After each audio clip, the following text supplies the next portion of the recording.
उमर शरीफ साहब का आखिरी इंटरव्यू इत्तेफाक से यहीं इसी स्टूडियो में लिया गया लास्ट रमज़ान में, और पूरे अपने मॉर्निंग शो के करियर में मैं उनके पीछे पड़ी रहती थी, प्लीज़ टाइम दे दे।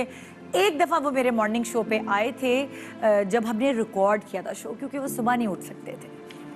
फिर जब रमज़ान का शो हमें रात को करने का मौका मिला तो मैंने सबसे पहले दिन ही उन्हें अप्रोच किया कि अब तो रात को कर रही हूँ शो, अब तो आपको कोई मसला ही नहीं है, क्योंकि उनकी आदत डेवलप हो चुकी थी रातों को जाग के शोज़ करने की, रिकॉर्डिंग्स करने की, तो वो सवेरे नहीं उठ पाते थे। तो और हमेशा बड़ा एक्सक्यूज़ करते थे, क्या करूँ रिदा, मैं सोए बगैर कैसे आऊँ, मैं तो सोता ही सुबह हूँ।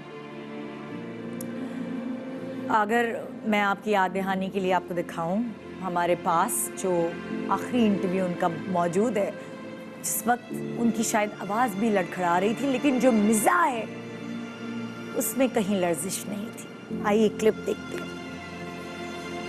कब से काम शुरू किया आपने? तो मैंने किया 10 साल की उम्र से। 10 साल की उम्र में क्या करते थे आप उस वक्त? मैं पहले फैक्ट्री में गया, हाँ, और मैं खुद ही जाके बात करके आया फैक्ट्री में। ओए 10 मैंने साल का कहा बच्चा। अस्सलाम वालेकुम भाई, हाँ, मेरी उम्र 10 साल है, नाम मेरा उमर है, हाँ, और मैं ये काम करना चाहता हूँ, और ये आपके इलाके में रहता हूँ सामने। हाँ, उन्होंने कहा अच्छा। हाँ, मैंने कहा उनका भाई, उनका हाँ उनको जानते हैं हम। हाँ, तो आप क्यों कर रहे हो? मैंने कहा जी बस मैं बेकार बैठा तो चलो काम कर लेता हूँ। हाँ, कहा अच्छा करो, चलो आ जाओ आ जाओ, कल आ जाओ 9 बजे सुबह। हाँ। मैं 9 बजे पहुंच गया, उन्होंने मुझे काम पर लगाया। लूमें बनती थी, लूम, अच्छा, ये जो कपड़ा बनाने की कपड़ा मशीन, बनाने की। अच्छा, ये मैं पूरी बनाना जानता हूँ, एक नट से लेके आखिरी तक। Oh my God. और ये काम आपने कितने अरसे करते रहे ये काम? मैं तकरीबन 7-8 साल करता रहा हूँ। अच्छा। पूरी लूम बनाता हूँ।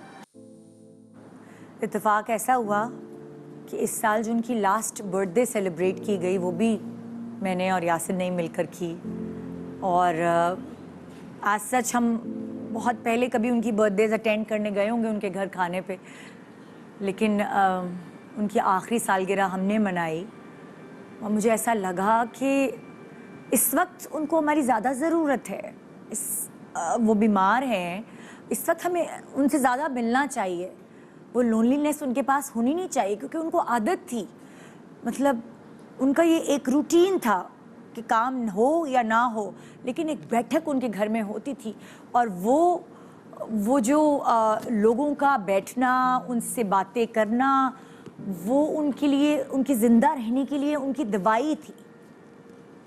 बहुत मेहनत की, बहुत काम किया, कहाँ से कहाँ तक अपने आप को लेकर आए।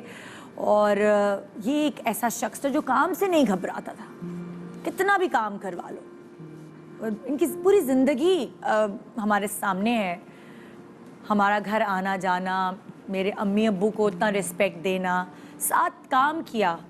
बस जैसे इनकी बेटी के इंतकाल के बाद जैसे एक बंदा टूट नहीं जाता, ये अपनी बेटी के, मैं जब ये मेरे शो पे भी आए तो मैंने इनसे जिक्र ही नहीं किया इनकी बेटी का, क्योंकि ये एकदम बिल्कुल उदास हो जाते थे। तो मुझे पहले से इनकी फैमिली ने बताया था कि बेटी का जिक्र नहीं करना। उसके इंतकाल के बाद, बहुत जवान बेटी के इंतकाल के बाद टूट से गए थे। एक इकलौती इनकी बेटी थी, लाडली होती है बेटी तो वैसे ही बापों की। वो कहते हैं ना कि इंसान बड़ी बड़ी बीमारियों को लेके जी जाता है, लेकिन अंदर से जब इंसान दुखी हो जाता है ना, औलाद का गम पेरेंट्स के लिए बहुत मुश्किल है बर्दाश्त करना। और शायद ये जो बेटी का गम है ना, ये इन्हें घोल के रख गया अंदर से। और फिर कोई भी दवाई या कोई भी डॉक्टर शायद वो असर ही नहीं कर पाया, जब वो अंदर से ही बिल्कुल उदास हो गए। फिर भी उस उदासी में भी मुझे याद है, उस शो में भी कितना हंसाया था हमें। वो अंदर से उदास थे, वो अंदर से टूट गए थे औलाद के इंतकाल के बाद, लेकिन वो फिर भी लोगों को हंसाते रहे। पता नहीं क्या खुदा दाद सलाहियत लेकर आए थे वो, ऐसी सलाहियत जो अब हम ढूंढेंगे भी तो हमें नहीं मिलेगी। उनके अंदर ऐसा टैलेंट था, बहुत बड़ा नुकसान हो गया, बड़ा नुकसान हो गया। हमारे पाकिस्तान का बड़ा नुकसान हो गया। इंटरनेशनली जिस बंदे की जहाँ जहाँ हमारी ज़बान उर्दू समझी जाती है, वहाँ वहाँ उस जगह पर उनकी फ़ैन फॉलोइंग थी। एक ऐसा टैलेंट जो हर किसी के पास नहीं होता।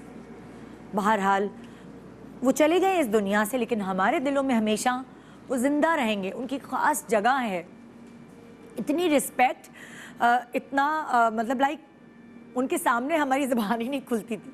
ऐसा लगता था अभी कोई लफ्ज़ पकड़ेंगे और फिर चलो भाई आपकी खिंचाई शुरू, आपके ऊपर मस्तियाँ शुरू। बहुत प्यारी शख्सियत, बहुत प्यारा इंसान, बड़ा इज्जत देने वाला।